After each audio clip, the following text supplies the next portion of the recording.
Far in the southern tip of Africa lies a hidden gem, home to some of the world's most breathtaking scenery, rich in culture and diversity, the Zulu Kingdom. Known as the Garden Province of South Africa, KwaZulu-Natal is a subtropical region of lush and well-watered valleys washed by the warm Indian Ocean.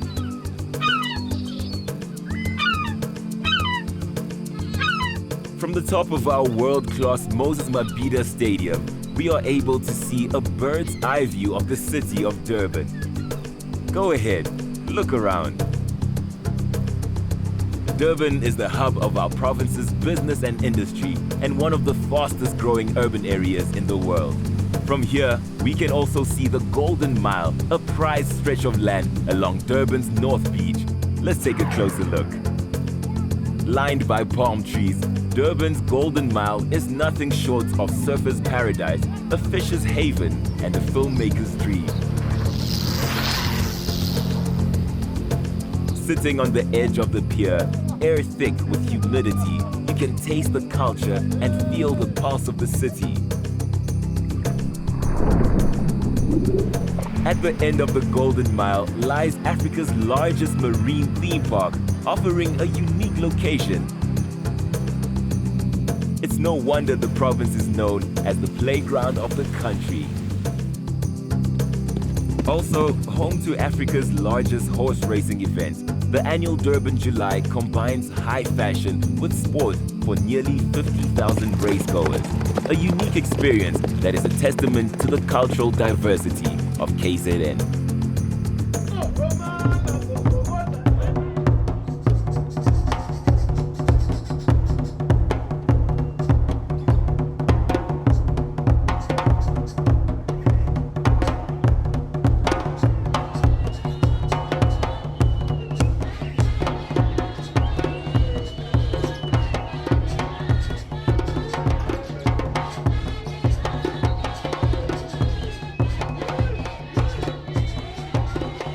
Before Wakanda, there was and still is Shakaland.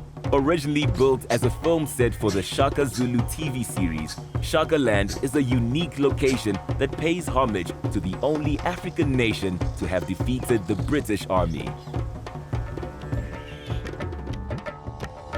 KZN is also home to the largest population of Indians living outside of India, with different religious faiths living in harmony.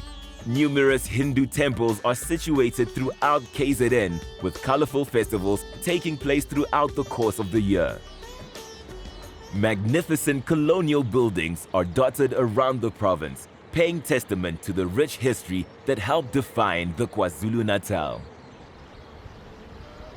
As a result of our controversial history, failure to address housing issues has led to the continued growth of slums and poorly serviced informal settlements on the urban periphery. These areas are a hive of activity that offers filmmakers a truly unique and humbling experience. A stone's throw away from the informal settlement lies the continent's biggest container terminal and one of the busiest shipping ports in Africa, Durban Harbor. Due to the idyllic setting, central positioning, and massive proportions, this harbor is a popular tourist attraction with plenty of film locations. The bay is surrounded by a conservation area of mangrove swamps, which not only adds to the beauty of the natural countryside, but also provides the ideal habitat that is suitable to support a thriving ecosystem. As we follow the rivers inland from the coast, the landscape slowly morphs into a series of awe-inspiring elevations with a series of grasslands, plateaus, valleys, slopes, and incredible mountain passes, making it ideal for hikers, cyclists, adventure seekers, and filmmakers. The western part of KZN is marked by an adventure waiting to happen: the Drakensberg Mountains. Also known as Dragon Mountains, the Drakensberg has earned its name due to its mammoth-sized peaks that reach well above 3,000 meters above sea level. As we come to the conclusion of our journey and the sunset on KwaZulu-Natal, we hope you have enjoyed the experience and we look forward to seeing you soon. Our kingdom is your stage.